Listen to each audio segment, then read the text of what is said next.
All right, I'm ready. Good evening. I'm Dr. Emmett Brown. I'm standing on the parking lot at Twin Pines Mall. It's Saturday morning, October 26th, 1985, 1:18 a.m. And this is temporal experiment number 1. Come on, Einie. Hey, boy, get in there. That a boy. In you go. Get down. Get your seatbelt on. That's it. Whoa. Okay. Please note that Einstein's clock is in precise synchronization with my control watch. Got it? Right, check, Doc. Good. Have a good trip, Einstein. Watch your head.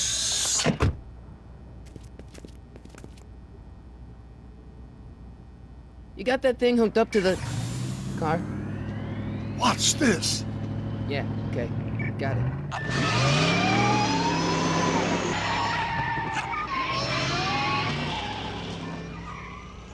Not me. The car. The car.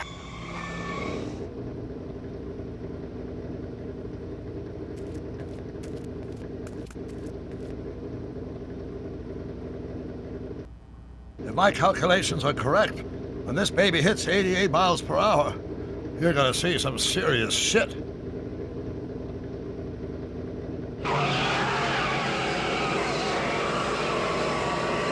Watch this, watch this.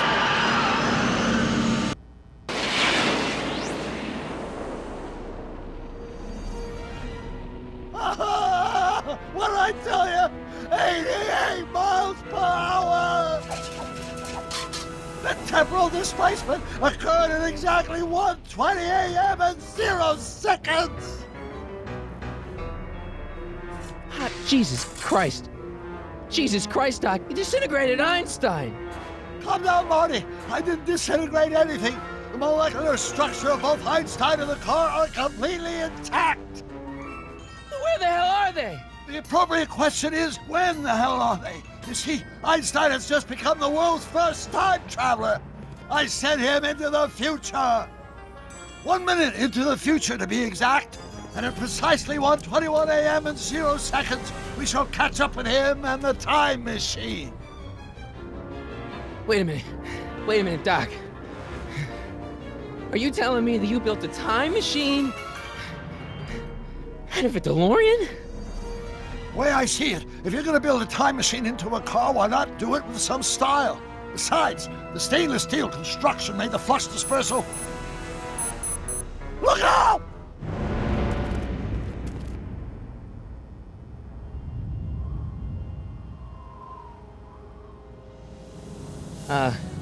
Doc? Huh, that's peculiar. Where's the car, Doc? It should have caught up with us 27 seconds ago. Doc, what happened to Einstein? No need for concern. It's probably just a minor miscalibration of the time circuits. Marty, could you get my notebook? It should be in the toolbox.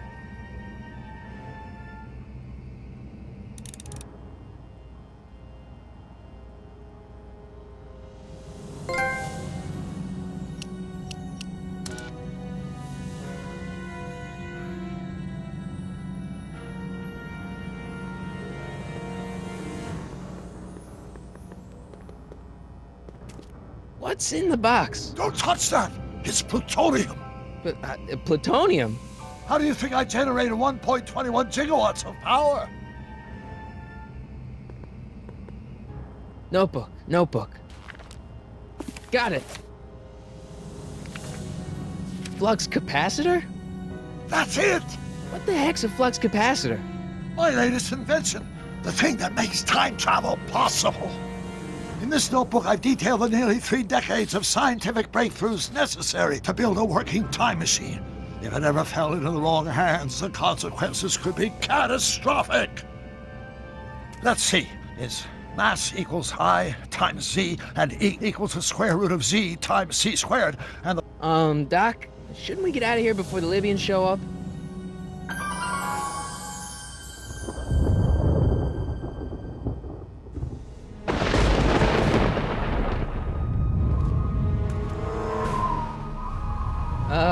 Doc?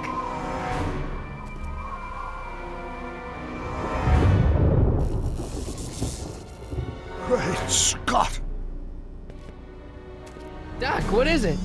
I've made a horrible mistake!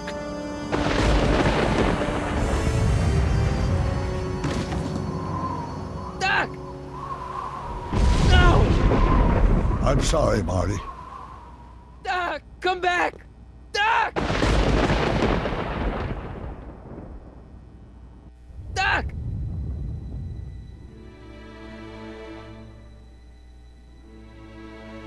Marty, is everything okay? Yeah, Mom, it was just a nightmare. I was in the past, and Doc was there. Well, you're safe and sound now, back in good old 1986. But you'd better get up. Your father's waiting for you. Huh? Weren't you going to meet him over at Doc's? Holy crap, I'm late!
Dad, are we too late to stop the sale?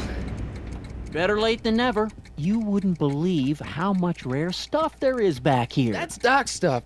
The city has no right to. Now, son, I know you're upset, but your friend's been gone for months, and the city really seems hell-bent on using his land for that new parking garage. And, hey, is that a first edition Jules Verne? It's just not fair. But at least things can't get any worse. Hey, Marty! Hi, Biff. Come to see if the old crackpot had any buried treasure? Nah, I guess I'm just remembering.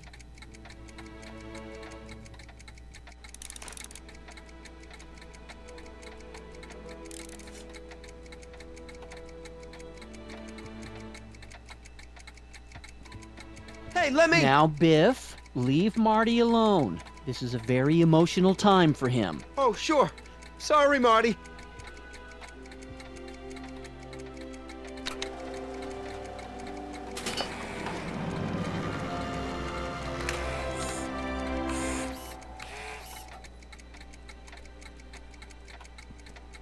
I wonder why Doc didn't take any of these with him.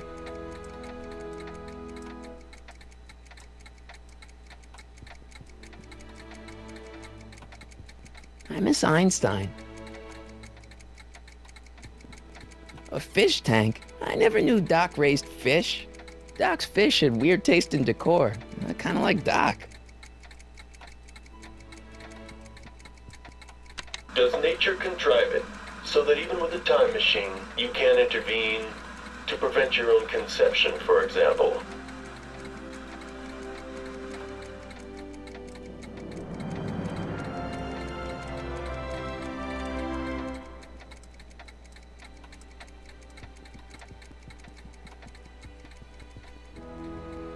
Hey, Dad. Who's running this sale anyway? Oh, that'd be me, son. You? Why? Well, once it became apparent that the bank was going through with the sale, I volunteered to oversee it in order to make sure that Doc's stuff would be treated with a modicum of respect. Isn't that right, Biff? You got it, Mr. McFly.